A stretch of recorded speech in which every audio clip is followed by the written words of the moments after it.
He's worthy to be praised. For the last time, asimshalizana. Oh, hallelujah. Siphamisa izandla sikhombisa amakhanda ethu egameni lenkosi uJesu. Baba wethu siyabonga. uNkulunkulu wethu ongcwele, Jehova wemikhosi, Jehova wamabandla, Baba egameni elingaphezulu wonke amagama, Baba egameni esithi masilibiza uNkulunkulu wethu kuthuthumela amadimoni incibilika izifo, kubola yonke imithi yabathakathi, bayede uNkulunkulu, bayede dwala, bayede sonini nanini, bayede alpha, bayede omega, siqalo nesiphetho, nguye enginguye, mathembisa feze, fakazi weqiniso, wena wawukhona, wena okhona, wena yoba khona nangokuzayo, ndiyokwendlula izulu, umhlaba wonke, kepha Jehova, wena uyosala umile, nobukhosi bakho awukususwa, awukudilizwa owakho umbuso, umile njalo ingunaphakade, bayade uNkulunkulu, bayade dwala, sesikhona babemva kwemini, Baba wethu ingcwele egameni lenkosi uJesu, sesikhona dwala, sesikhona uNkulunkulu wethu, Baba wethu namandla egameni likaJesu Kristu, Baba egameni elingaphezu kwamagama, sithi bayade uNkulunkulu, sithi Nkosi bawo, nasemva kwemini, sithi thatha indawo yakho uNkulunkulu, thulisa lonke uhlobo lamadimoni, thulisa yonke imimoya,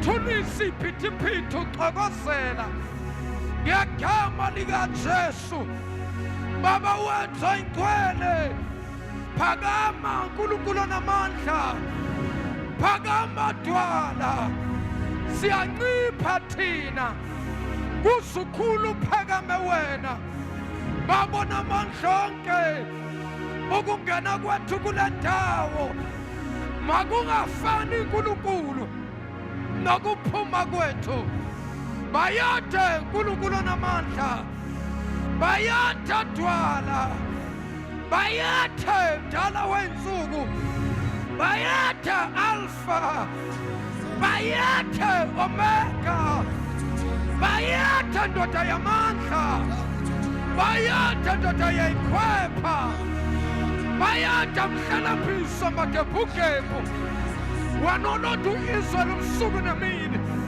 bayade mavula kuvaliwe, bayade ndoda yamandla, bayade ndoda yayikhwepha, bayade ngakhalala, bayade sonini nanini, bayade mhlana ubanzi, bayade mlondi ka-Israyeli, bayade ukhaya liphasuta, mandaya adosha, meke pasuta paruka patos, rila basanda maha, yala baba sante, baba siwapi mimoya, nagalesis cat, in the name of Jesus, siaiwapa yoke mimoya, sitaina kunya ina sabero, gagama ligaches, gagama ligachesu, gagama ligachesu, gagama ligachesu, lalelani mimoya, lalelani matimo, lalelani sabensis gasata, right now, in the name of Jesus, give me some lilo, give me some lilo, umlilo wasulu, umlilo shayo, umlilo qathulayo, qathula yonke imimoya, qathula yonke imoya bathaka, yonke imoya abaloli iyasha ngegama likaJesu. Yonke imimoya elathi izifo, yonke imimoya ehlasela ibandla lakho iyasha, iyasha, iyasha, iyasha, iyasha. In the name of Jesus. Ushanta pakosa tekeya, unamababasaya, ikamando sateke, itaria babosa, roba santa mandos, rikata pakasaya, ripapaposita papa, rikapaposata papa, mandos kapadoskete, ripakusata pa, rikataria babosa, mantala besika, mantala bebesaya. Release your power, God, upon this place. Release your presence. Release your presence. Release your presence. Release your power. Release your power. Release your fire. Release your fire. In the name of Jesus. Sanging alegiso. Onkamaswing alegiso. Yonke mithi abathakathi ngegama likaJesu, right now I command them to break.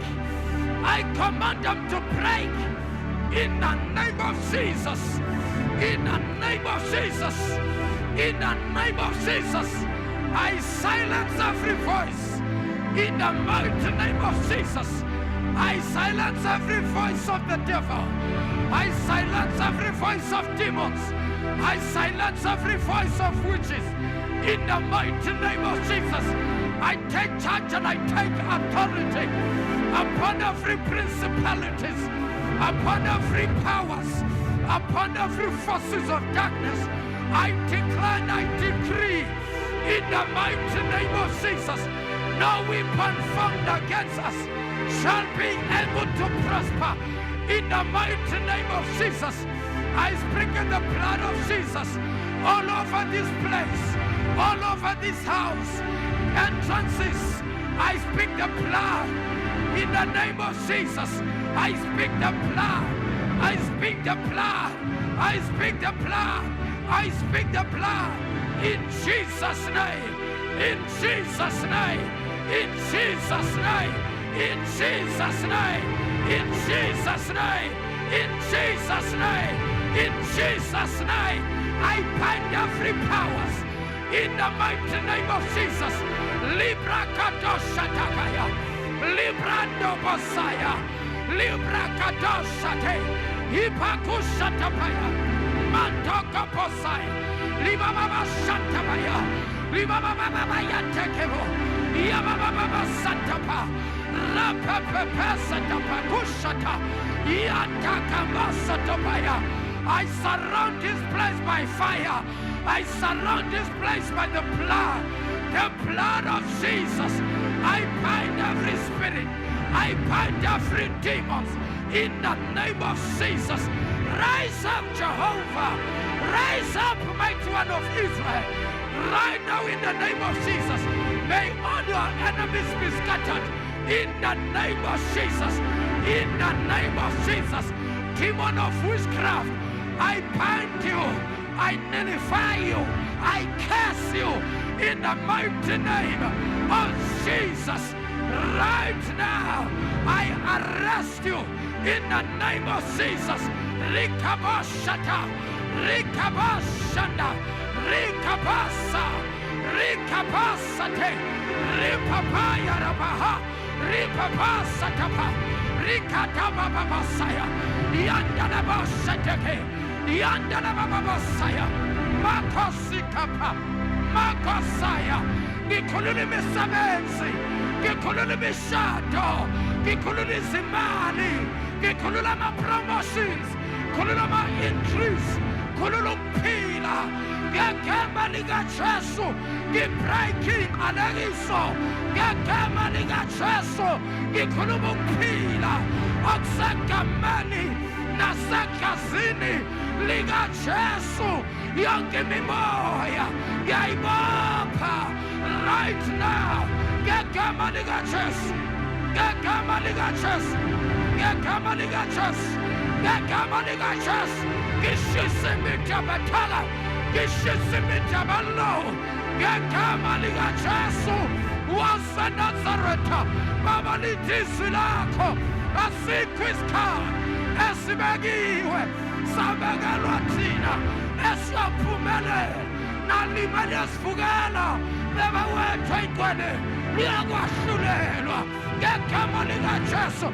Every tongue that stand against us right now, in the name of Jesus, in the name of Jesus, in the name of Jesus, in the name of Jesus, in the name of Jesus. Kubabasata, Ibababasateke, Inababasanda, Inababakasaya, Libababasantebe, Lapakositapaya, Chandelabasitapa, Libraska Babando, Shenamanda Bababosaya.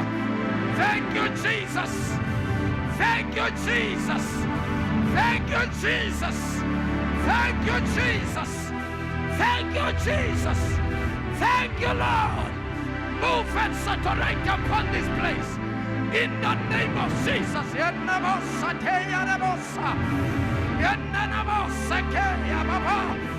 Ripaya Rabosata, Ikamama Sitapaya, Ola Baba Sanda, Ola Baba Sanda, Ola Baba Yake, Yantaka Bosataka, Yantatari Papa, Ropa Satapa, Rikatapaya, Rekatari Babosa, Rekatatata, Ripa Sanda.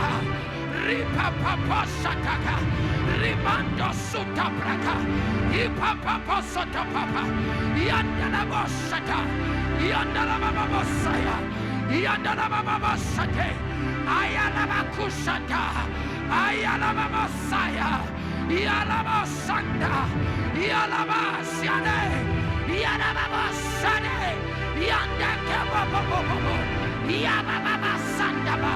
Yababa Santeke, Rapa Papa, Rikata Basata, Yantaka Wasade, Yantalila Mabosa. Yes, release your power. Yes, release your power. Yes, release your power. Yes, release your power. Yes, release your fire. Ilamanda Shanda Baba. Oh, yes, Jesus. Oh, yes, Jesus. Oh, yes, Jesus. Oh, yes, Jesus. Oh, yes, Jesus. Mandela Mesikaba. Una Manda Babosa. Yana Babosa. Thank you, Jesus. Thank you, Jesus. Thank you, Jesus. Thank you, Jesus. Thank you, Jesus. Thank you, Lord. You are worthy to be praised. You are worthy, Jesus. Master, we worship you. Master, we honor you. Master, we reverence you. We surrender everything before you. We say, God, not our will, but Father, your will. In the name of Jesus, rise up, Jehovah. May all our enemies be scattered. In the name of Jesus. In the name of Jesus.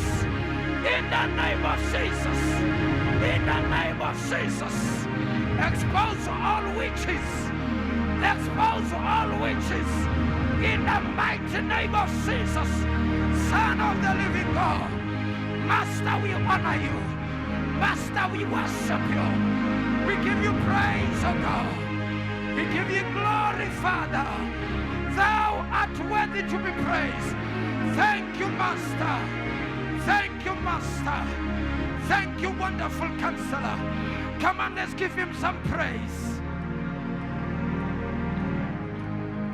Shalani izandla kakhulu uNkulunkulu. Asimshayele ihlombe elikhulu egameni likaJesu. Oh, hallelujah. For the last time ngicela bazalwane sishayele uNkulunkulu izandla ezinkulu. Senza umsindo. Senza umliliso. Ngizwa amaflate, ngizwa umliliso, ngizwa umgigizo. Come on, church, let's give Jesus a big shout of praise. Oh, hallelujah. Oh, hallelujah. He's worthy to be praised. Shaizanda for the last time.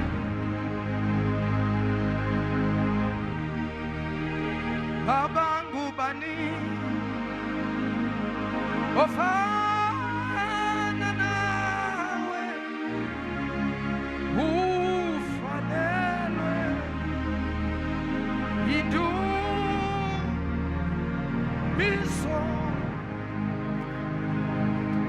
Abangu bani. Ofana nawe. Ufanelwe. Idu miso. Abangu bani. Fana nawe. Ufanelwe. Oko Santana Baba Musa. Baba Gubani na. Baba Gubani.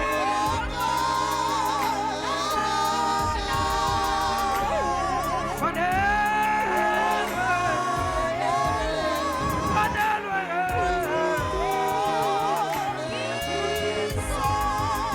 Yatekima. Yakaga wena.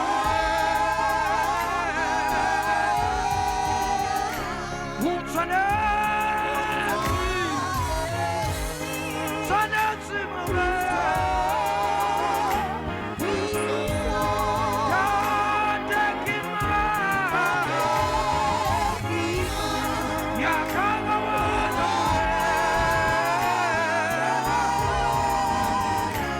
Utsanetsi. Tsanetsi.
Mushapela ngamazoho mudimu yaphila. Mushapela ngamazoho bazalwane. Shapela ngurana Jesu mazo. Hallelujah. Shapela moya wa mukhatha mazo. Shapela mudimu yaphila mazo. Come on, come on, come on, wait back, come on. Come on, wait back, give Jesus a big shout. Give Jesus some praise in this house. Oh, hallelujah, for the last time. Asimbabeli sandla sikhulu Yesu. Ngobeli sandla kakhulu. Hallelujah. Shayihlombe likhulu shalo uNkulunkulu emva kwemini. Hallelujah. Ngiyacela bazalwane uthatha leli thuba ngibingelele ibandla lonke umzimba kaKristu umakoti wewundlu egameni lenkosi. Ngiyabingelela ngokuqala bonke obaba bonke omama intombi nezinsizwa. Ngiyacela shalom uNkulunkulu ihlombe elikhulu egameni lenkosi. Sishala wa praise team izandla keep on his bethu usound engineer bethu. Angilizwa ke ihlombe lase Wynberg inkosi yamaqinile abantu.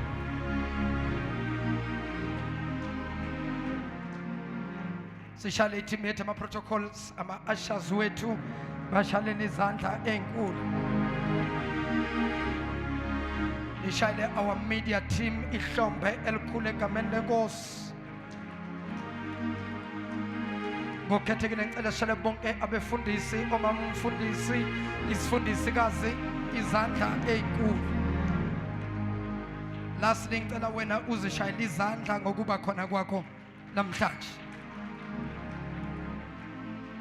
Bese ngibambela umuntu oseduze kwakho umbuze a very simple question uthi kuyena makhe yini oyilindele kuNkulunkulu namhlanje. Buza nje umbuzo olula kumuntu omi eduze kwakhe uthi nje makhe sawubona yini oyilindele kuNkulunkulu namuhla.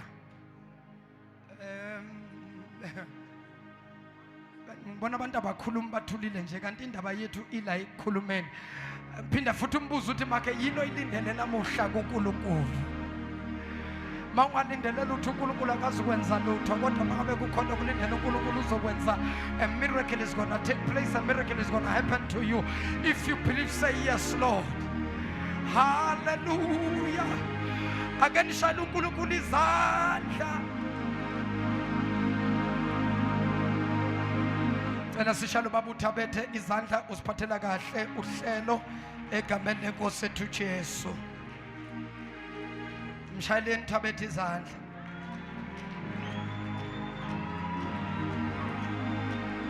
Ya nabo bonke abasepho ubufakazi nabo bashaleni izandla. Hey noma babhala incwadi kodwa sibashaleni izandla. Yababhala iletter 4 pages wonke. Kanti umuntu nje fanele aye kulento uThixo ayenzile sishaya izandla bese kahlala phansi. Haleluya. Ningaxoxi istory. Kaloku lofakazi sifuna ukubukhipha kodwa nabubude kakhulu egcineni bese uveza lento kahle kahle kuphakamisile abamngabe sabamnandi. Uboya phakulanto because umhlaba udidekile uconfused bafuna ukuzwa ukuthi usekhona yini uNkulunkulu wemangaliso. Manje mawuqonda straight to the point bathi abantu uNkulunkulu usekhona asimshaleni izandla. Hayi uthwele kanzima Dabethe awusazi nawe ukuthi kumele uthini. Ake nishayela abathola imishado hey ake simqobe akanililize kakhulu.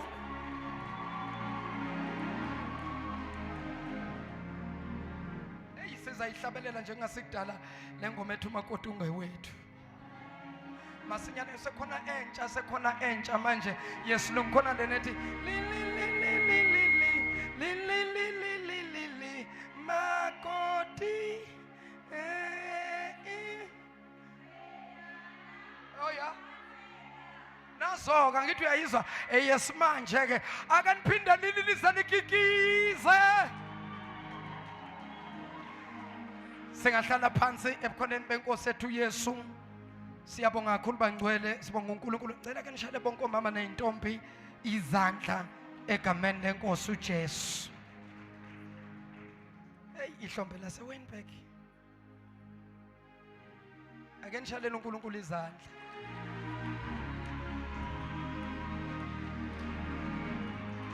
Okay. Okay bazalwane. Kuyenzeka ukuthi ube khona enkonzweni futhi ungabikho kodwa ulibele ukhona. How do you notice bafundisi bami ukuthi abazalwane bakhona ba-attendile yet they are absent? When you say something, they take time to respond. That means their minds are not there. Lo okuyena ofanele asheshe ezwe akekho uthunjiwe. Some people are captured. Nizobona umhlolo kulezi insuku emabandleni. The day uJesu asambulela ngoba kunamandla ezayo. There is a latter glory that is coming. And a little Bible, the latter glory will surpass the former glory. Kama emagama kuthiwa inkazimulo le ezayo yokugcina izokwendlula inkazimulo yaqala.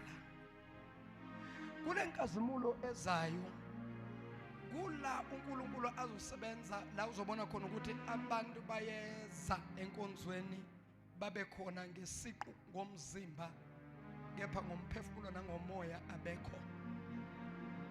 Hallelujah. Kukhona lolu hlobo lamadimoni eluvumelayo umzimba wakho ukuthi uye enkonzweni kodwa bese bathi sithatha umoya, because bayazi ukuthi umoya iwona ozwa izwi likaThixo. Ayibonga inkosi uYesu. Umoya iwona odla ukudla kukamoya. Hallelujah. My prayer kubo bonke usathane abathumbile abacapturile, my prayer, God deliver your church, God deliver your people, set your church free in Jesus name. Mshaleni isandla kakhulu uNkulunkulu. Izwi lenkosi basinyana bese siyakhuleka egameni lenkosi uJesu bese siyabuya Friday. Friday ngicela bafundisi bami everybody abe khona cishe kuzoba u6 to 6 wethu wokugcina before siya kwi celebration after u6 to 6 wa Friday, so zesibone emva kwe celebration maybe in 2 or 3 weeks time bese khanike sibuya lapha eWynberg. Masibuya ke sekuyisama siyosebenza ke bangcwele, ziyaqala ke imvuselelo. Alibonga igama lenkosi. Iyakuqala imvuselelo kuyasetshenzwa manje. Hallelujah. Bengitshela ukuthi abefundisi ne outreach team by this time bazobe sebangitshela ukuthi baba bese ku outreach sesibuya ukuyolanda abantu. Yazwile nje bazana naba 4 aba 5 bayile ku outreach. Bashaleni izandla uNkulunkulu anibusise bazalwane. Uma sawuqala ngawo ama outreach before ama revivals, ngizoyicela i-team uma outreach babe khona Thabethe Thato lapho ku keyboard, and everyone abe sound nabo be media nje bangaba khona. Sawuphuma nje sibeke la sicela indawo sishumayela uYesu ebantwini. Hallelujah. Abantu khona into ebizwa ukuthi it's marketing. Marketing is to let people know about the product that you are selling. Coca-Cola has been there for more than 100 years or more than 100 years, maybe more than 200 years. Coca-Cola has been there. You change container, but i-Coke yona iloku isekhona. Many countries they have a product Coca-Cola. But Coca-Cola or Coca-Cola has never stopped marketing Coke. Why Coca-Cola up until this far is a market? It is because abantu, if you want your product to be known, you got to have a time whereby you bring your product to people as much as they know about your product, but every time and again, you have to remind them. It's common and it's normal for people to forget. People, they forget even ukuthi Sunday ekuseni ezwe ingoma idlala ku radio athi hayibo kanti namhlanje lesingaki bathi hayi isonto athi yazi ngicishe ngangaye enkonzweni. People, it's normal to forget. Abantu bayakhohlwa. So that is why now and again people, we need to remind them, especially this generation iyakhohlwa. Isizathu esenza ukuthi this generation ikhohlwe ukuthi this generation inayo yonke into that can serve, that can make your mind not to work overtime. Mawufeyila kulezi nsuku angazi ukuthi usukuhlaselwe idemon elinjani. Sasifunda isikolo thina angekho ama laptop, angekho ama cell phone. We're doing like 10 subjects, 8 subjects. But wonke nama subjects boyibamba ukuthi history mangabonza history wazi ukuthi what happened ku history, ku biology what is happening. Thina sifunde yonke lento kwangana computer, kwangana cell phone. All these subjects beziba la. And in order for you to keep this subject zibe la, you have to study, you have to practice the mathematics. You practice up until is a ihlan. This generation learner is so spoiled because they've got a lot of things to save memories or to save whatever that they are doing. In other words, they don't use their minds too much. They are depending on technology. Even pastors nowadays, they've got sermons on tablets, on cell phones. They preach, check their cell phone, check the tablets. There's nothing wrong. But sometimes you have to let your mind to work. You don't have to depend. Because in order for you to capture the information, it's not to keep the information on electronic or anything, but you have to keep the information in your mind. You don't know something until that thing it serves in your mind.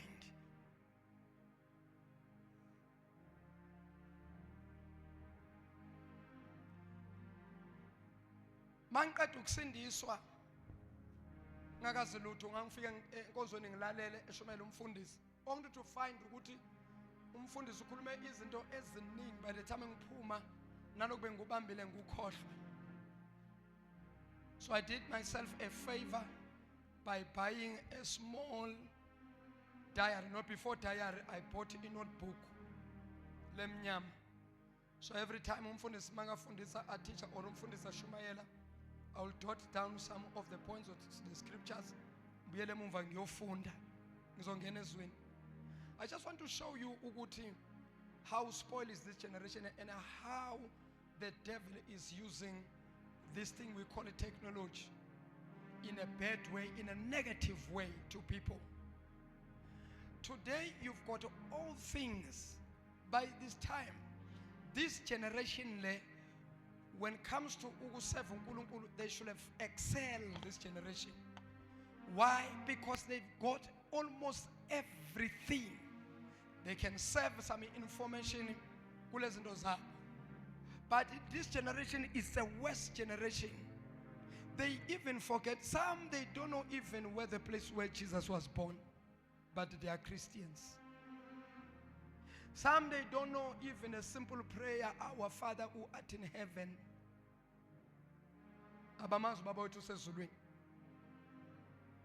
Yet in a generation, it told them more message. That is why this generation, uNkulunkulu uzoyahlulela kakhulu kwendlula onke ama generations akabakhona. Why? Ngoba information, remember the Bible, more we are given, more is going to be required from us. abanikwe kakhulu uNkulunkulu naye uyofuna kukhulu kubo.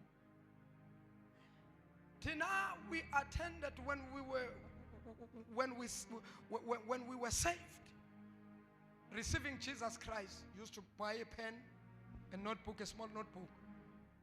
Ngabona ukuthi i-notebook encane, the information befundisa bangithulela yona Sunday, sometimes Monday, sometimes on Wednesday we used to have a Bible study. On Monday we used to have a Bible study. On Wednesday, sibe nayo futhi inkonzo. And on Friday, bese siba ne youth service. Onke lama service, I'll write down the information engiyitholi, the scriptures. Move from we notebook encane ngathenga lenkulu. I used to have a big notebook lengaka ithukwayo. And kwangasethukwa nje yayibhaliwe up until mina myself I've learned to write my own sermon concerning the verses engizithatha ngizihlanganisa ukuthi hayibo iBhayibheli iverse nangapha lethola bese ngithatha ngenza yami intshumayelo ngakazi ukuthi ngizoba umfundisi ngakazi nokuthi ngine calling, but I used to write down. When I moved from kuyithukwaya le ngaba civilized nyana aboard diary book. Diary is matanyana. That's how we used to.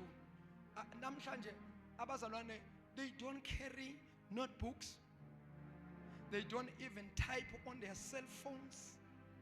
They don't do anything. You don't see umzalwana phethe ball pen apart. So that is why the church nowadays is lukewarm. Why the church lukewarm? Because they don't have information.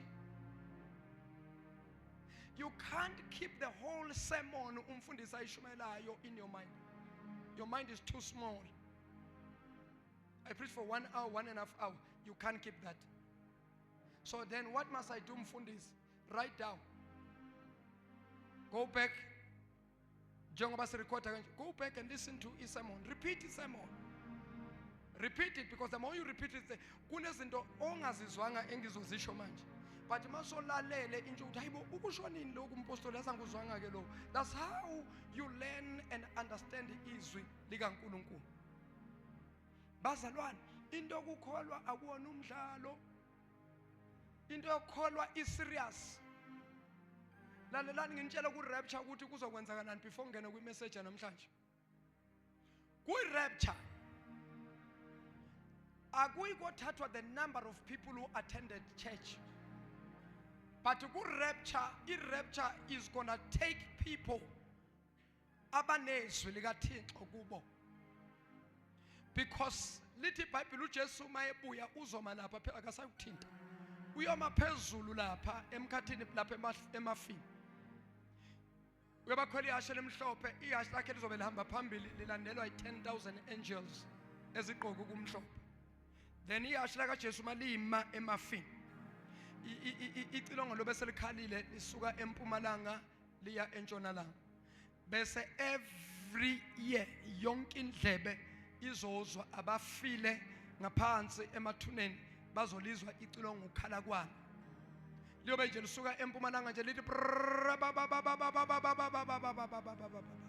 the whole world bazozwa isound A1, and everybody will respond to this sound. And as they respond to this sound, everybody will hear the sound, but umehluko uzoba la.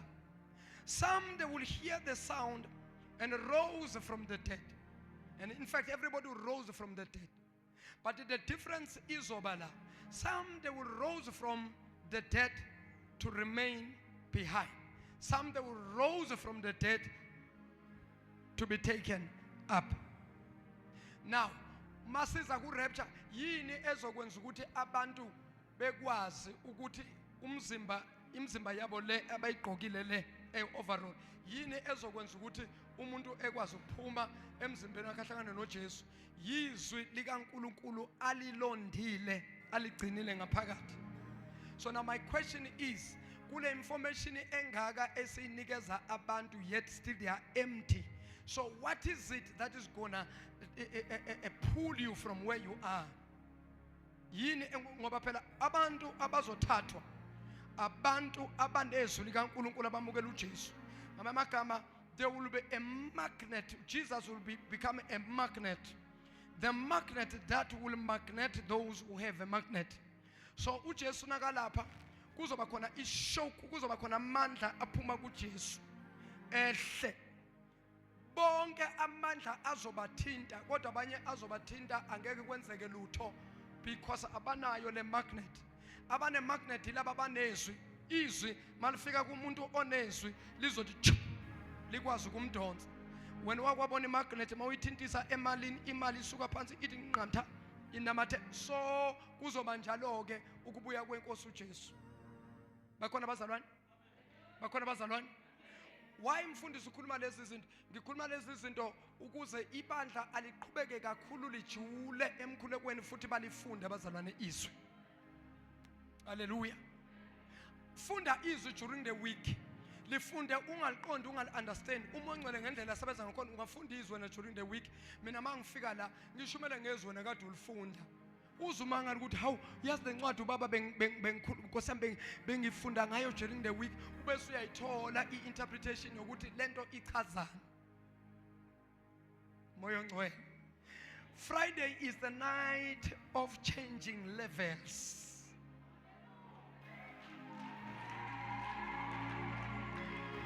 Hey kodwa Nkosi yami kwangathi bazalwane ningeza nina ama expectations because kunento engifuna ukuyambula, kunento engifuna ukuyishiya kubazalwane. You are familiar with the territory operator kuyo. The devil is familiar with your territory. The devil is familiar with your prayers. The devil is familiar with you. You better change levels. Change levels. Until the devil say, ha, Lona ganja. Change level. Tenda babila bathathu uthi make change levels. Change levels. Change ama levels. Change ama levels. Ofunda iBhayibheli la ikhaya ngicela sifundele. Moyo ngcwele. Uthi baba Enigma uJesu uyabuya ngoSeptember. Angithi right futhi angithi wrong. Ngoba singakubuka physically kanti kuzokwenzeka spiritual. Angifuna ukuphikisa. How? Makagula ufike nini lapha?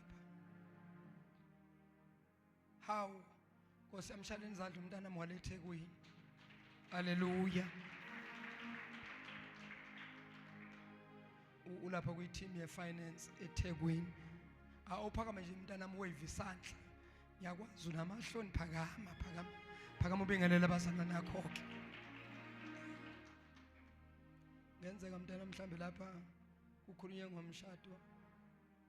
Ngenza lapha mhlambe uyitholela umkhwenyana lapha. Umshado ususuka eThekwini uze eGoli. Ubula mzalwane kodwa ungibulalelani kodwa mzalwane. Hayi undigqibile manje mzalwane. Hayi ndikubone ngokuma kwakho usuka pha. Ndibone la walk. Hayi ndibone la walk yakho. Ufaki izandla apha emapokotweni uthi. Ndathi yabona le walk akothi nayi le walk. Yo, wayilile li fridge. Wathi yo ifridge yami. Ake sibashalele izandla. Mina sengayibona into yase-Igili eyazi enye into enzuthi abantu bakhuluma isikhathi esithi bakhululekile abazalwane bakule bandla. Kwabanye amabandla ngeke. Usathi bavele baswitch off imic. Uze ukuthi hayi Nkosi yami ulimele. Bakhululekile lokho esikufunayo ukuthi abazalwane abasendlini kaNkulunkulu abakhululeke. Kodwa ukukhululeka kwabo nje kube into enhle futhi ene order. At the same time, when you give a testimony, we're also preaching in the way. Because someone out there who hopeless, when you come here to testify, hope iyavuka ukuthi uNkulunkulu makamenzele lo kusho ukuthi nama ngangenzela. Angisho niyayibona bazalwane, mshaleni isandla kuNkulunkulu. Funda sisi Genesis chapter number 1 uye ku verse number 3. Bese uyasuka uye ku John chapter 1 verse number 1 to verse number 5. Angibambe la way-2 because of time. Incwadi ngokaGenesis wokuqala from verse 3. Isihloko sendaba ukudalwa. uNkulunkulu wathi uNkulunkulu wathi makube khona ukukhanya. makube khona ukukhanya. Kwaba khona ukukhanya. Usuphambili kakhulu mama, buyele emumva ku verse number 1. Verse 1. Yebo. Ekuqaleni uNkulunkulu wadala izulu nomhlaba. Qaleni uNkulunkulu wadala izulu nomhlaba. Umhlaba wawuyihlane elingenalutho. Umhlaba wawuyihlane elingenalutho. Kwakungubumnyama phezukodwa. Kwakungubumnyama phezukodwa. Kepha umoya kaNkulunkulu ehla wenyuka phezu kwamanzi. Kepha umoya kaNkulunkulu wehla wenyuka phezu kwamanzi. uNkulunkulu wathi uNkulunkulu wayesekhuluma wathi makube khona ukukhanya. makube khona ukukhanya. Kwaba khona ukukhanya. Kwase kuba khona ukukhanya njengalokhu uNkulunkulu ekhulumeni. uNkulunkulu kuhle. uNkulunkulu ebona ukuthi ukukhanya kuhle.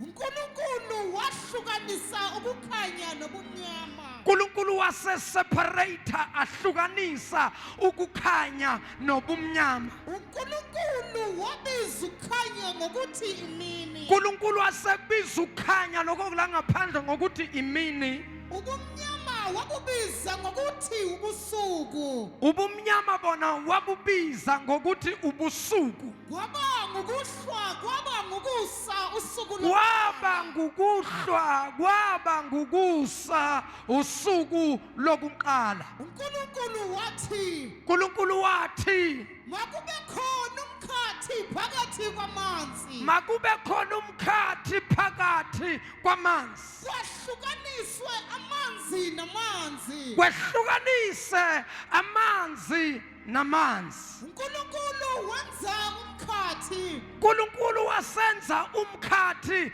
emva kokuhlukanisa amanzi namanzi. Wahlukanisa amanzi aphansi komkhathi. Wahlukanisa amanzi aphansi komkhathi Namanzi aphezu komkhathi kwaba njalo. namanzi aphezu komkhathi kwaba njalo.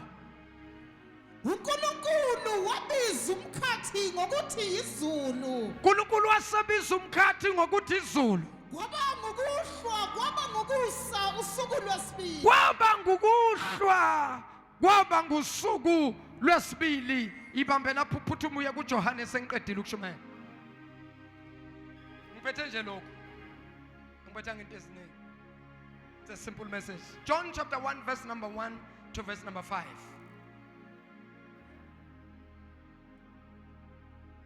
Yehla mlilo kanjewo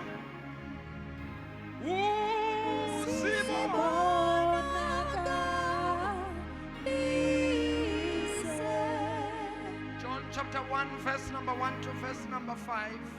Sesiyathandaza. Isihloko sendaba ubuNkulunkulu nobuntu nomsebenzi kaJesu Kristu. ubuNkulunkulu nobuntu nomsebenzi kaKristu Jesu. Verse 1. Verse number 1. Ekuqaleni wayekhona ulizwi. Ekuqaleni wayekhona ulizwi. Ulizwi wayekuNkulunkulu. Ulizwi wayekuNkulunkulu. Ulizwi wayenguNkulunkulu. Yena ngoqobo lwakhe ulizwi wayenguNkulunkulu. Yena lowo wayekhona ekuqaleni kuNkulunkulu. Yena lowo wayekhona ekuqaleni ekuNkulunkulu. Yena lowo wayekhona ekuqaleni ekuNkulunkulu. Yena lowo wayekhona ekuqaleni ekuNkulunkulu. Konke kwavela ngaye. Konke kwavela ngaye ulizwi. Ngaphandle kwakhe akuvelanga lutho. Ngaphandle kwakhe akuvelanga lutho. Konke okuvelileyo kuko konke okuvelileyo ukuphila kwakukuye ukuphila kwakukuye ukuphila kwakungukukhanya ukuphila kwakungukukhanya komuntu kukhanya bumnyameni ukukhanya kona kwakukhanya ebumnyameni lapho ubumnyama abukwamukelanga kepha ubumnyama abuzange bu-accepte ukukhanya kwavela umuntu ethunyiwe nguNkulunkulu kwase kuvela umuntu owayethunyiwe emazulwini evela kuNkulunkulu igama lakhe nguJohane gama lalo muntu kwakunguJohane lowo wazela ubufakazi kubafakaze ngokukhanya lowa ayikho into ayizela emhlabeni ayikho into uJohane ayizela emhlabeni kodwa wazela into eyodwa ukuzofakaza ngomprofeti omkhulu oza emva kwakhe. The message of John was simple. I am not the word, I am not the Messiah, but I am the one who's calling people out from their sins to prepare their ways, because one that is greater than me is coming after me. My duty, my work is to prepare the way. I am not the Messiah, but I'm the one who's preparing the way. Umlayezo kaJohane wawulula kakhulu Thato Malachi. Umlayezo kaJohane wawuthi kubantu, lungani, inkosi yeza, lungisani izindlela zenu. uJohane wayengumuntu olungisa indlela. Ulungisela bani uJohane indlela? Ulungisela uMesaya, ulungisela uJesu, inkosi yamakhosi.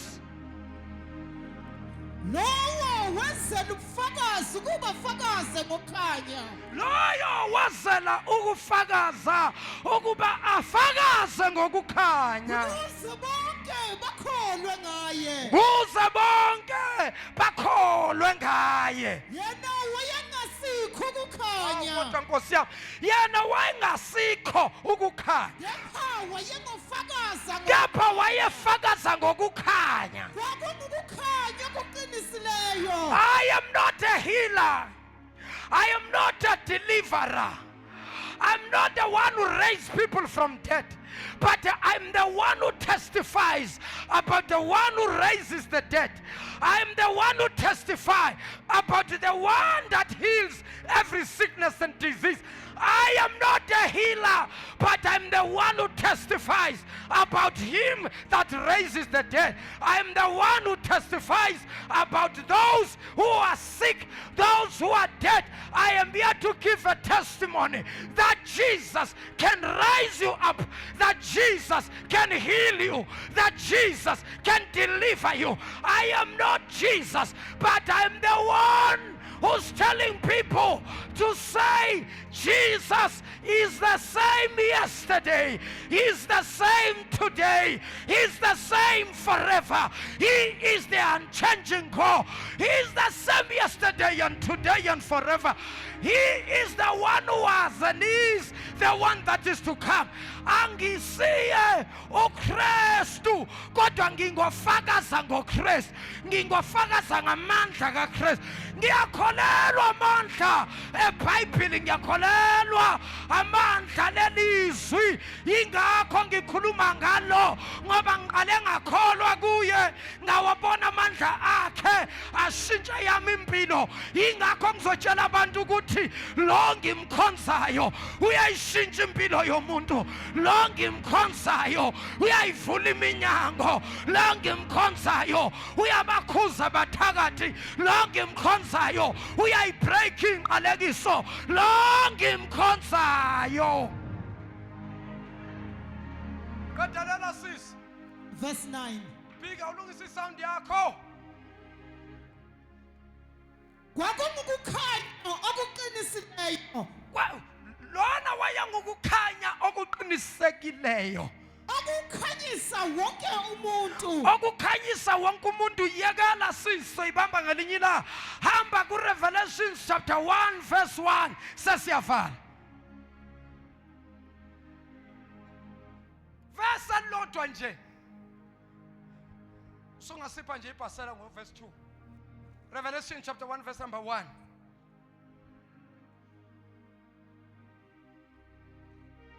Incwadi yesambulo sika Johane Yebo. isihloko sendaba. Aha. uJohane uyanikwa isambulo sika Jesu John uyanikwa isambulo sika Jesu. Verse 1. Yebo. Isambulo sika Jesu Kristu. Isambulo sika Jesu Christ, the revelation of Jesus Christ is given by John. Amnika sona uNkulunkulu ukuba bonise izinceku zakhe izinto ezimalwe ukwenzeka masinyane. Yebo. Ethuma ngengelosi yakhe esibonakalise encekweni yakhe uJohane. Yebo. Owafakaza ngezwi likaNkulunkulu nangobufakazi bukaKristu Jesu konke akubonayo. Ubusisiwe fundayo nabo amazwi anaprofeto bagcina kulotshiweyo kuso ukuba isikhathi siseduze. Kubeka ngifuna la khuluma yena khona uMessiah uJesu Kristu uYeshua. Awuziyakhale Alex. Phamana mama mic manje. Verse 4. Yep. uJohane kuwo amabandla isikhombisa ase-Asiya. uJohane kuwa amabandla isikhombisa ase-Asia. Makube kini umusa nokuthula okuvela kuyo khona. Yep. Owayekhona nozayo. Nakomoya bayisikhombisa abaphambi kwesihlalo sakhe sobukhosi. Nkosi yami. NakuJesu Kristu ufakazi othembekayo izibulo labafileyo nombusi wamakhosi omhlaba. Kuye osithandayo nowasikhululayo izono zethu ngegazi lakhe nowasenza sibe ngumbuso nabapristi kuNkulunkulu yise. Ayeka amanye amavesi hamba straight ku verse number 8. Ingu-Alpha no-Omega, kusho iNkosi uNkulunkulu, khona nowayekhona nozayo, umnini mandla wonke. Hayi kodwa Nkosi yami. Awuphinde ufunde kahle uverse number 8. Verse 8. Yeah. Mina ngingu-Alpha no-Omega. Mina ngingu-Alpha no-Omega. Kusho iNkosi uNkulunkulu. Kusho iNkosi uNkulunkulu. Okhona nowayekhona nozayo. Okhona manje noyoba khona nowayekhona akaguquki akashintshi. Uya lokhulumayo unikeza uJohane isambulo sokuba uJohane akambule le ndaba yokuthi kanti ungubani uKristu, ungubani uNkulunkulu, njengoba namhlanje kusesene debate emabandleni yokuthi kahle kahle ubani uJesu, ubani uNkulunkulu, ubani yaphikiswana. Nasi isambulo sikaJohane siyachaza ukuthi ubani uJesu, ubani uNkulunkulu. Moya ongcwele baba futhi besiyaqeda sisi sengiyathandaza. Verse 8. Yebo.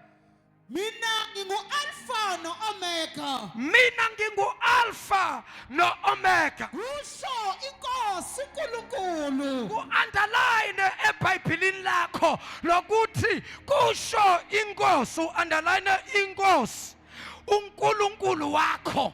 Ngamanye amagama ngesilungu lithi afundani ngesilungu, ophethe ngesilungu sheshisani bantwana. Same verse number 8.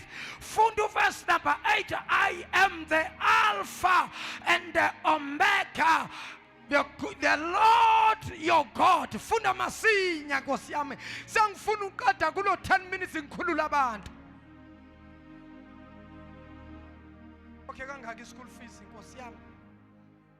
Abantwana bangathini kusenza kangaka school fees sabo sidura kangaka? Verse 8. Verse 8. I am the Alpha and I am the Omega, I am the Alpha and I am the Omega. says the Lord, Says the Lord. Underline the Lord. Says the Lord. who Who is and who is to come, who is to come, and who is to come, and the Almighty. and the Almighty, and the Almighty. When the Bible says He is the Almighty, enganemthandazweni yethu sihlala sisho sithi uNkulunkulu mnini mandla wonke. Ukuthi uNkulunkulu mnini mandla wonke kusho ukuthi the Almighty God. In other words, all power, all God who lives on earth or wherever, under this God, there is a God in heaven. He is the Almighty God. This one possesses power. This one is a supreme king. This one is not like any other one. This one is the Alpha. This one is the Omega. This one is the first. This one is last. This one was in the beginning. This one is going to be in the end. Heaven and earth will pass by. Heaven and earth will pass away, but this God will remain forever. His word will remain forever. Ngingu Alpha, ngingu Omega. Hlala phansi sisuvali mic yakho. Lalelani bazalwa. Nayi into ibandla okumele libambe. Bambani sengiyathanda. Uma uthandaza ungumzalwa. When you pray as umzalwa, make sure ukuthi lalizwi likhona phakathi. Why miracles are no longer happening in churches? Because people, they have turned us as servants of God, as God. I am not God, I am not Jesus. I am the servant of God. What I'm doing, I'm serving Jesus, for He has mercy on me. I was a sinner, yet He makes me His servant. He has made me His child. I have received power, because the Bible says those who believe Him, those who have believed Him, they were given power and they were given authority to trample upon every scorpion, to trample upon every snake. Kodwa bazalwa, uma ngabe abazalwane bebazi ukuthi ayikho thina into ongasibekela yona, ayikho thina into ongasidlisa yona, enganomunye ufakazile la uthi omunye bebamthelela upoison, wadla wathatha ubisi walukhulekela wamphuzisa, kodwa wenze before alisebenzisa ubisi ulukhulekile phezukwa wamphuzisa waphalaza wabuya. Lento akekho umuntu ongayenza anganalo izwi likaNkulunkulu ngaphakathi kwakhe. Bazalwane bangcwele, namhlanje siyenyuka, sifuna befundisi abanamandla, kodwa sishiya into okumele kube yiyona esiphilisa. Lento ayikho kumfundisi, lento isezwini. Yowashintsha mntanami amasonto, uphume ngapha ungene ngapha, phume ngapha ungene ngapha, kungenzeki lutho. Awudingi into eyiningi, udinga izwi likaThixo. Wena kholwa.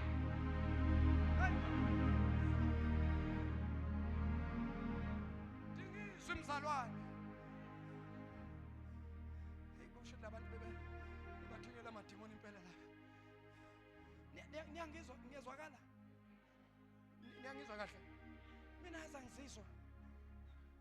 Ora nina mangabe niyangizwa kuradio ngavela message ngithunye kwini. Bamanike basalwa.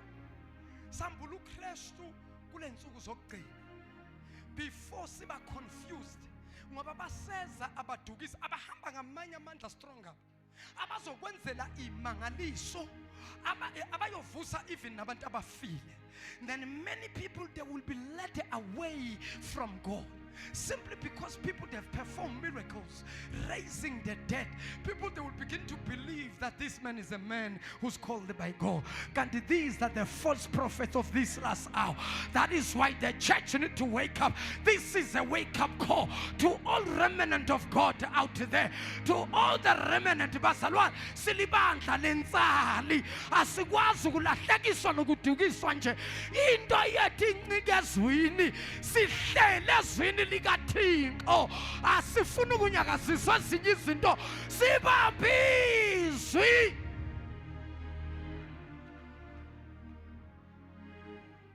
Bambani sambula uChrist before abantu baduka balahleka.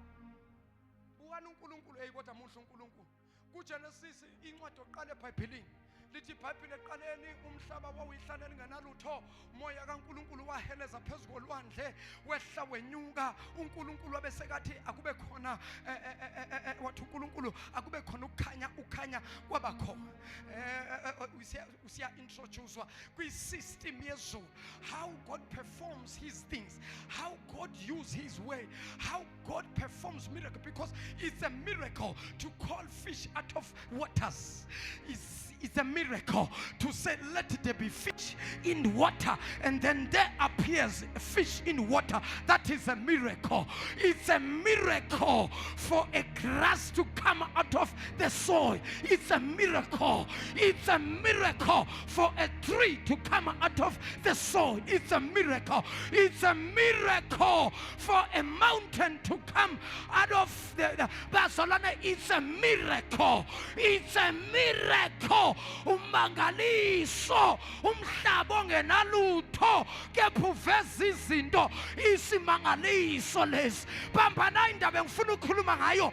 Kwaku empty kungenalutho moya ongcwele, kodwa yini moya ongcwele kwakungenalutho emhlabeni, kwakuba umnyama bodwa. Umoya mawuqala wehla wenyuka phezu kwamanzi, amanzi ahlangene kusuka phansi kuya phezulu. Akubonakali lutho, akunantaba, akunayihlahla, akunatshana, akunafish, akunalutho, nje amanzi from phansi ukuya phezulu kumnyama. On top of that uthi uNkulunkulu let there be light. Ilight noma ukukhanya kwasekuyaqhamuka, nakuqhamuka nokukhanya ake sizwe lokukhanya ukuthi lokukhanya kahle kahle kwakuyini lokukhanya. Now masiya kuJohane, uthi uJohane lona owayekhona ekuqaleni, yena lowo owayekhona kusumuntu omusha, yena lowo owayekhona eqaleni nguye namhlanje. Ngamanye amagama akakashintshi uJesu. He's the same yesterday, he's the same today, he's the same tomorrow, he's the same even in future. He is the unchanging Jesus. Basalwa uJohane usampulela uGenesis uMose umlobile kodwa ufihliwe uGenesis.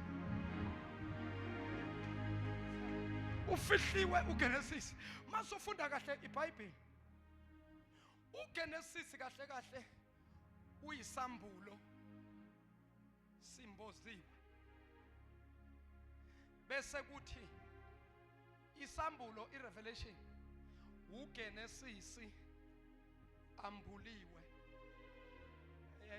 Lena akusiya abantu abangakholwa, le akusiya abantu abangakholwa, le akusiya bonomacawele. Lena it's a revelation yabantu abanomoya kaNkulunkulu. Bamba ngithi mina incwadi kaGenesis iyincwadi eyodwa nencwadi yesambulo.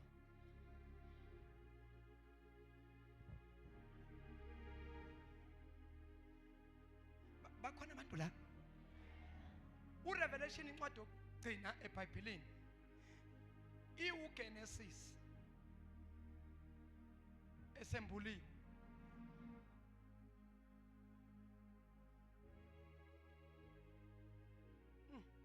Ongcwele lena idida ama student esikoleni la ngangi-attenda khona, sake sanikezwe discussion wethu wasambe siyostada siyofunda about the difference between Jesus and God. Babuya abefundisi the following Thursday. What do I yes? Iklasi yobani ba. What do everyone must come in front. Simnikeza 7 to 10 minutes ezochaza the difference. uJesu noNkulunkulu. Baphakama abafundisi. Bayambula abafundisi. Bayikhuluma into. Bamahlukanisa. Yezwakala. Lafika ithuba bathi woza mshengu. Sebakhulumile abanye. Wahleka futhi ulecture wamayibiza mina. Abanye wayebabiza kodwa makuza kimi wahleka. Wathi sobalala come. Tell us your view. Tell us your opinion. What do you think? What's the difference between Jesus and God? Ngathi mangiphakama there's no difference. But can you support your statement? But yes, so. Let us go to the book. Let us look. In the beginning, God created heavens and earth. The earth was formless.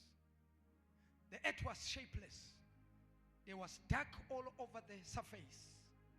And then God said, let there be light. The light that God calls, that was his word. The light that God calls, that was Jesus. Ngifake esikolweni manje. Ngifake esikolweni manje bafundisi. uJohane urevele kuGenesis kuthiwa uNkulunkulu wakhuluma izwi ayambulwanga lento ikhulunywe yayekelwa injalo.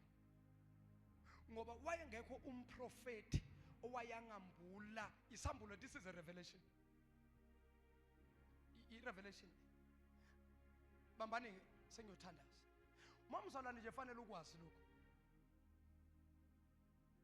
uJesu noNkulunkulu umuntu oyedwa. Kuhluka nama functions ukusebenza. Kodwa umuntu oyedwa. Singakuprova lokho. Kulethwa nama lecture kulethwa wonke umuntu. Lena yelwanga esikolweni. Lena isambulo uNkulunkulu asinikeza abathile, not everybody. Now listen. Eqaleni uNkulunkulu wadala amazulu nomhlaba. uNkulunkulu vela as God the creator in the beginning. There was darkness upon the surface. There was nothing. The Spirit of the Lord hovers upon the surface. The Spirit of the Lord hovers. That is the Holy Spirit. And then God said, let there be. God spoke the word. That was Jesus.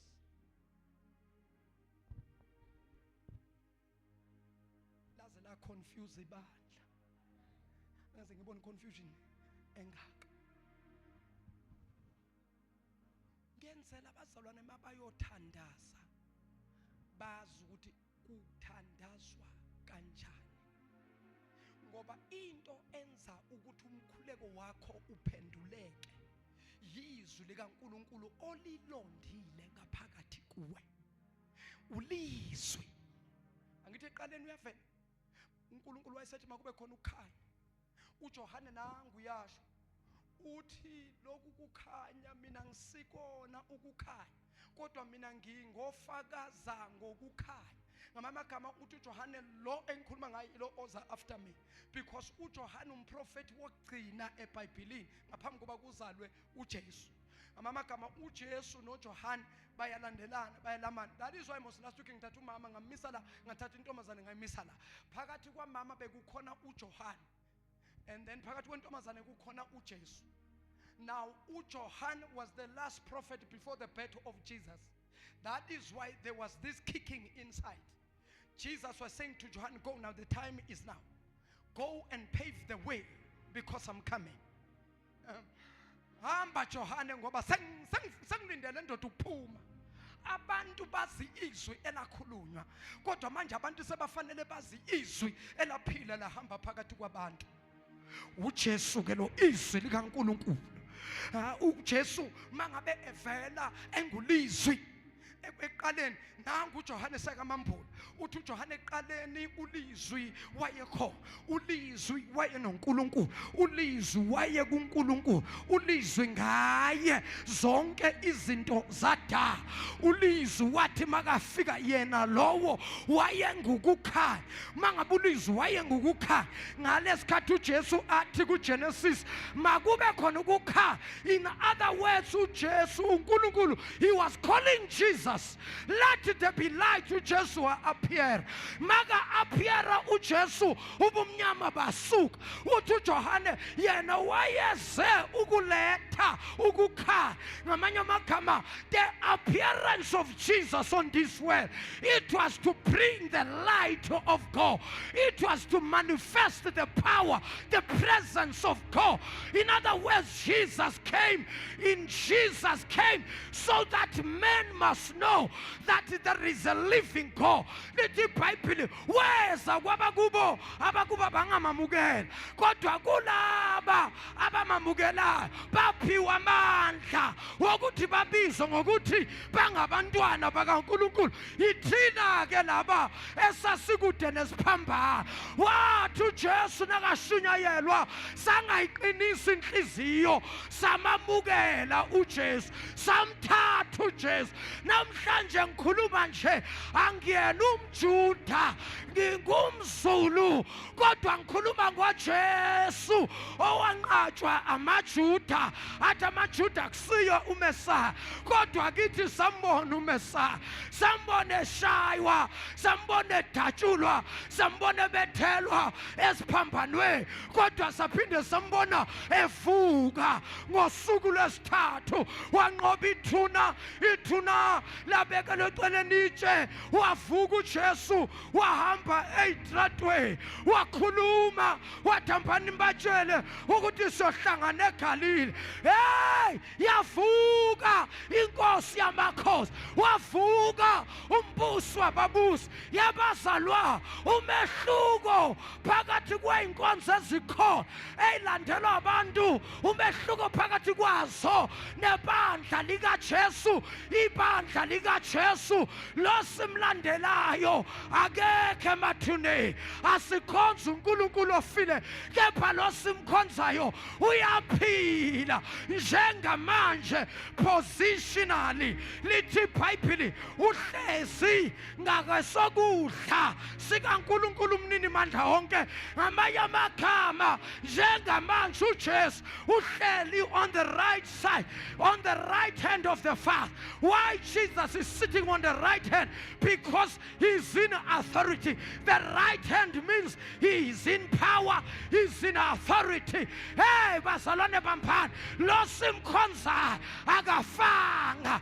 Nyamangala mina kulezinsuku abantu basalandela izinto ezikhuluma ngabantu abafile, bathi nina nidukile, nina nilahlekile, nilandela into zabelungu, kodwa lento yabelungu inamandla man, inamandla lento yabelungu, namandla lento yabelungu. Ayitshela umakhelwane namandla lento yabelungu. Ngoba bathi into yabelungu abazi phela bona, bathi into yabelungu bathi uJesu naye umJuda, sihlangana phi nabaJuda. Jesus is not a black man, he's not a white man, he's not a brown man, he's not a yellow man, he's not a red man, but Jesus is the Spirit of God.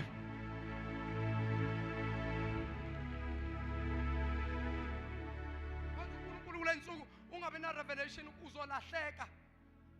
Fanele wazi ukuthi ubani umkhoza ngicela ukuthandaza sengiyavala.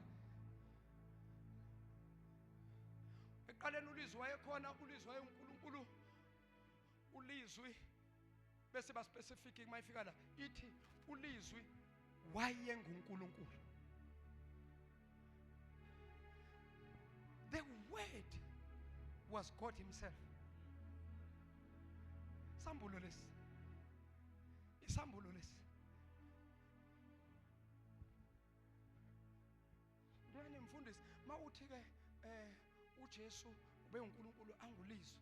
Then lesikhathi uNkulunkulu ke ekhuluma ke ethi let there be light. then wayekhuluma nobani and kanjani. uNkulunkulu umuthathu emunye. Ngalesi sikhathi wayekhuluma izwi wayelikhuluma lalinguJesu. Umoya wawuheleza kwakungumoya ongcwele.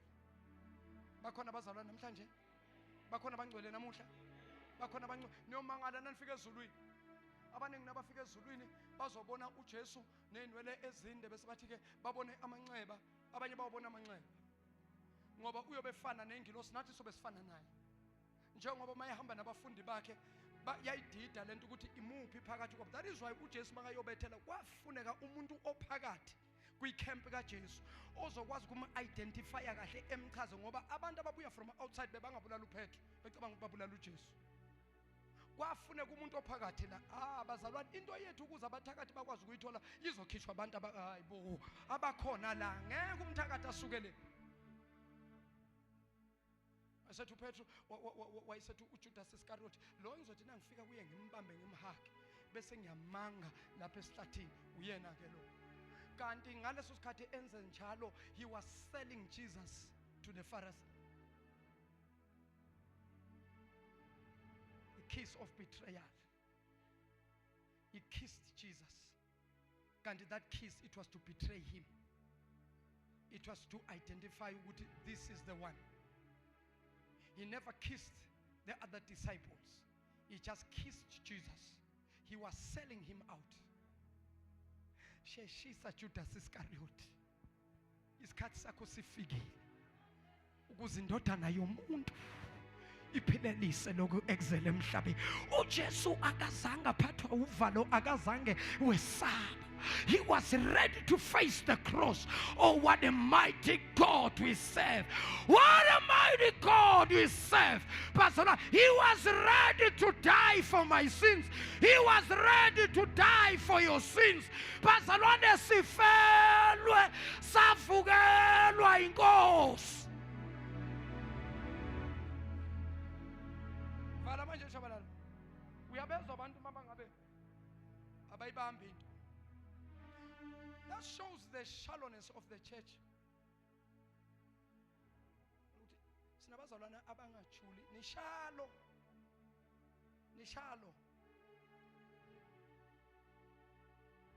Fana nabafundi bakaJesu bayathoyela the whole night. Bajikeleza ubusuku bonke bangabamba lutho. Ekseni bahlanza amanet. Wathi uJesu ngiboneke ndomkhumbi, ngiboneke ndesikephe, bamfaka phakathi, wakhuluma mayiqede wayesethi ke thatha namanet ungaphindisela. Wathi uPetro sijikeleza ubusuku bonke. It's so impossible manje kusemini inhlanza zikhe emini. Masihlule ukuzibamba ebusuku surely ayikho into esoyenza. Wathi uJesu kuloko uqhubelelani ekujuleni. The church needs to go to the deep end. Unless we will miss this flight. Hey, angifuni Nkosi yami ukushiwa ile flight.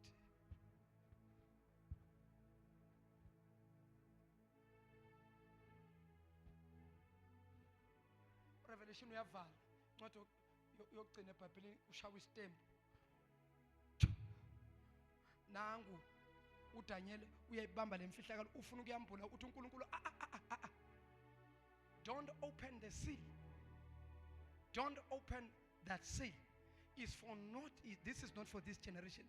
This one is for the next generation. Close the seal.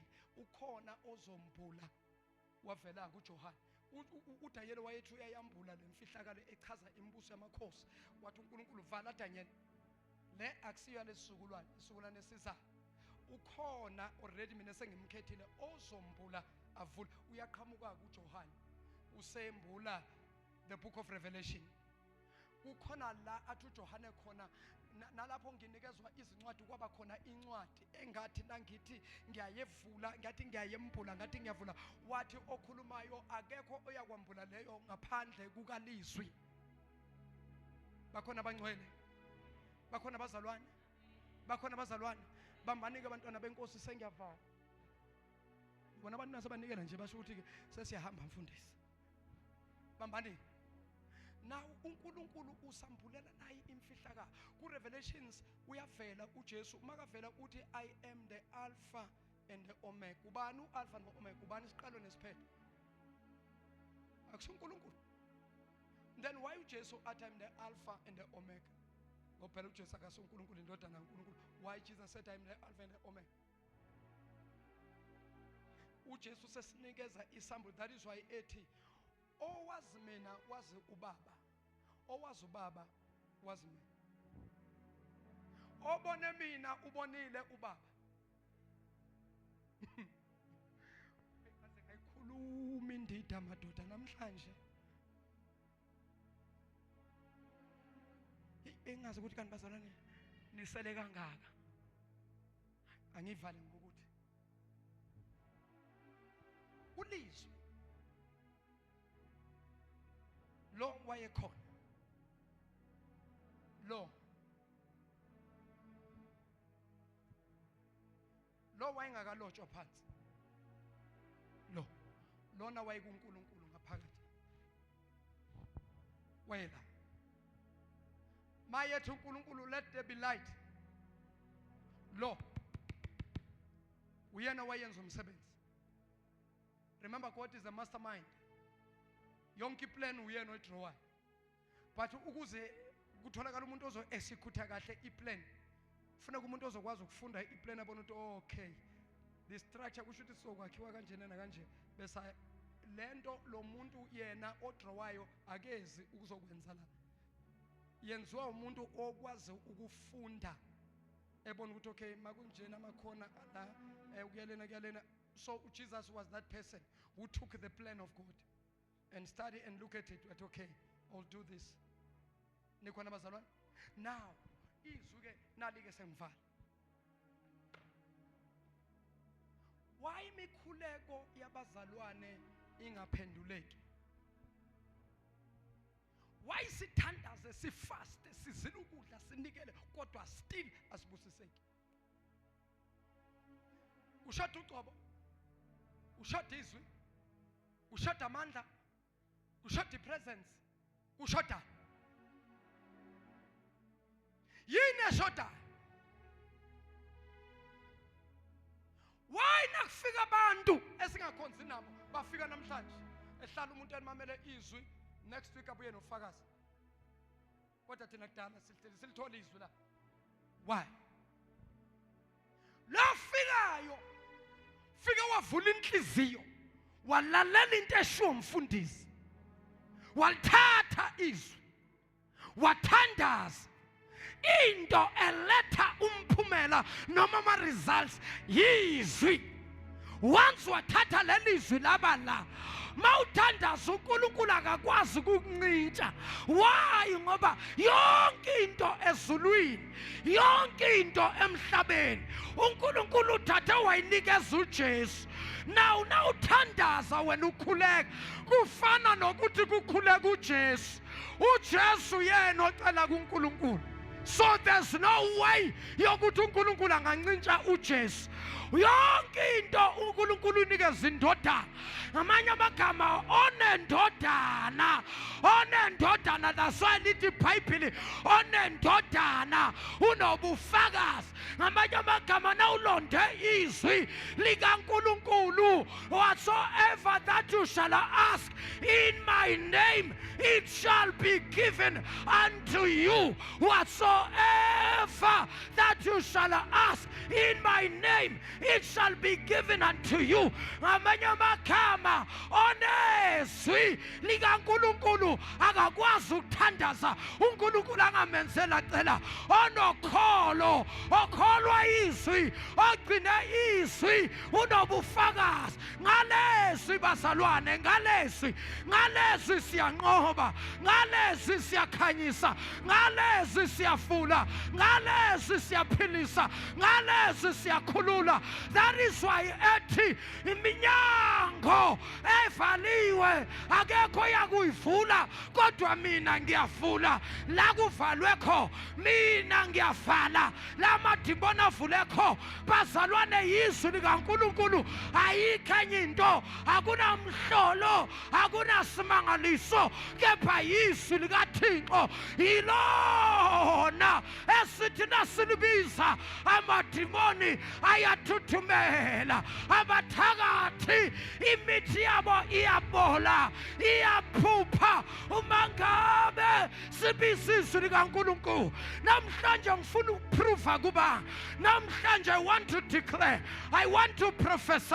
Kunabantu abakhona la izinto zabazihambi kahle, kunomnyango amadimoni awuvalile. I prophesy this week the word of God is gonna open doors.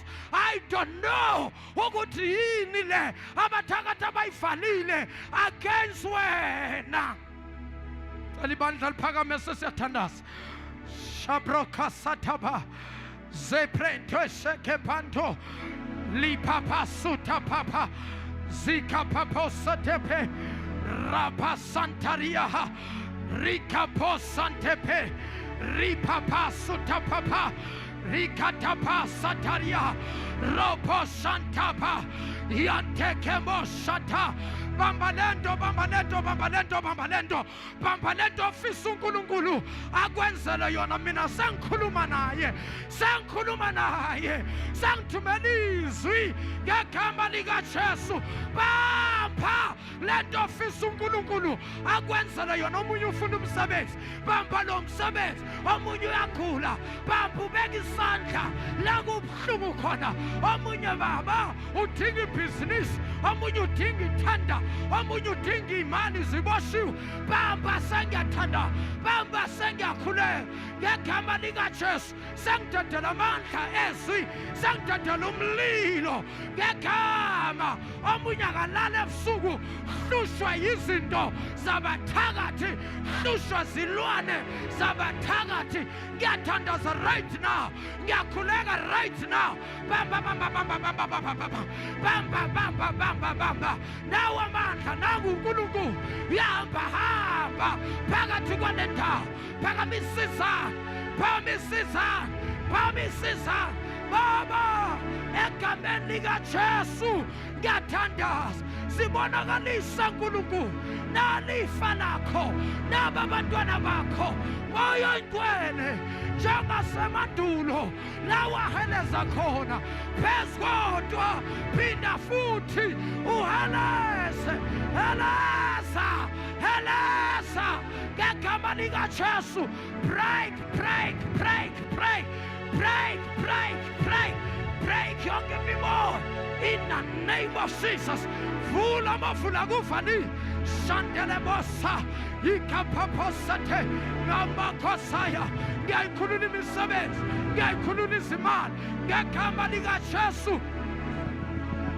Ikapapapasate ripapapasaya ripapapasaya ripapapasa ripapapaya rikatalaba mandashkapa zikaposa mondalebosa yandalababosa yandalababesa yalababosa yandalabosa. Babegameni likaJesu abangalala ebusuku bayalala namhlanje. Iminyango evalekile iyavuleka, iyavuleka, iyavuleka, iyavuleka. Bayaphila ngalo lelizwi, bayaphila, bayaphila, bayaphila. Shaya izandla, vula umlomo, bonga. Shanteke mosh shibrakadosh ripapa santa mandoko santeke likaposaya delebo sante mikadoshkapa repepepe sante. Baba, ngiyathandaza, yenza umangaliso uNkulunkulu ngaphambi kokuba siya kwi-celebration. Yenzela lo mzalwane umangaliso, yenzela nalo umangaliso, wenzela ubuhle bokudunyiswa kwegama lakho. Baba wethu namandla, Baba wethu loyingcwele, babegameni likaJesu, babegameni eliphilile. Gashula leza ibopho, gashula leza ibopho, gashula leza ibopho. Vula na iminyango, vula na iminyango in Jesus name. Shaya izandla zakho bese uyabonga. Shaya izandla kakhulu ubonga uNkulunkulu egameni lenkosi. Shaya umoya ingcwele izandla ezinkulu. Oh Jesu, oh Jesu. Ake siphinde futhi simuphi ihlombe bangcwele. Qhubele isandla for the last time in the name of Jesus. Ake sikhulekele inkonzo ya Friday.